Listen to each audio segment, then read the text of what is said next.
Wait பண்ணிட்டே இருக்காங்க நாட்டுக்கு. அவங்களோட பர்ஃபார்மன்ஸை பார்க்கலாமா? பார்ப்போம். கேஜி முதல் 3ஆம் வகுப்பு மாணவர்களை மேடைக்கு அழைக்கிறோம்.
சூப்பர்.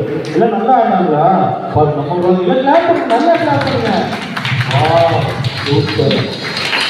அன்பார்ந்தவர்களே, இப்பொழுது கடந்த ஆண்டு முழுவதும் குழந்தைங்க மறைக்கல்வி வகுப்புகளில் ஆர்வமாக பங்கெடுத்திருக்காங்க. கடந்த 7 நாட்கள் வீட்டில் வகுப்புகளில்